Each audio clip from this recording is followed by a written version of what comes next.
हिंदोलर समस्त शिवालय महाशिवरात्रि पर भक्तों गहली। पवित्र शिवरात्रि रे हिंदोलर समस्त शिव मंदिर गुड़िक भक्तिमय हो जाइछि। शिवंक दर्शन निमंते बहु संख्यक भक्तों सुओ छुटीथिला। केतेक मंदिर परिसर में मेला देखा मिलता। विशेष भाव में संध्या परठू भक्त मान गहली बढ़िबाकु लागे। भक्त माने जागर ओषा करी दिन सारा उपवास रे रही प्रभुंक पाखरे राति सारा दीप जाली बसंती। निजर मनस्कामना को दीप जाली प्रार्थना माध्यम भगवान को जणांती। शेष मंदिर उपर को महादीप उठिबा परे निजर उपवास भांगी स्नान करी प्रसाद पाइथांती। चलित वर्ष शांतिपूर्ण भाव में सबु मंदिर रे शिवरात्रि पालित हो जाइछि।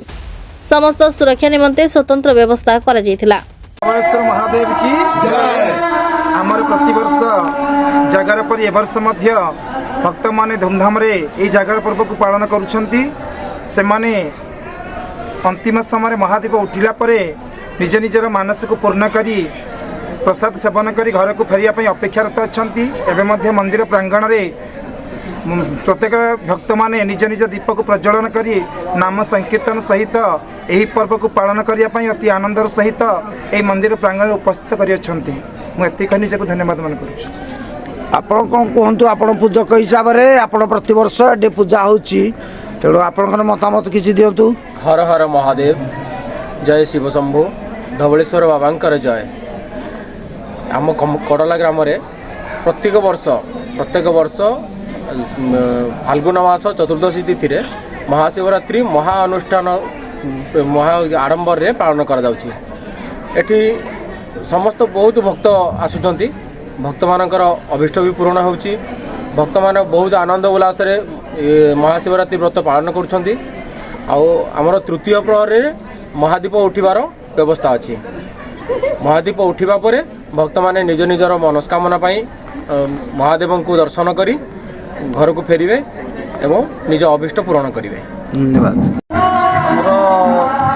मंदिर धवलेश्वर महादेव विजय दुर्गा देवी ठाकुराणी मंदिर ट्रस्ट नाम अनिल कुमार सामल मंदिर कमिटीर सभापति।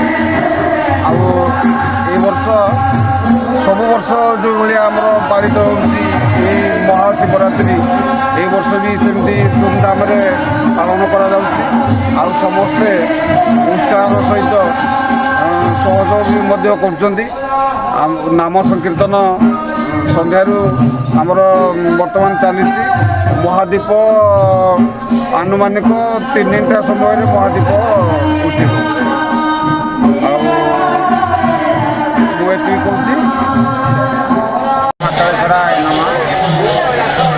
आज आम ये मातालेश्वर मंदिर में 34तम अष्टपहरी नामयज्ञ शिवरात्रि उत्सव पालित होती। जो महादीप उठब आमर रात्रि प्राय 4टा बेलू महादीप उठी सारापर पूजक मैंने समस्ते दर्शन कराई प्रसाद सेवन करी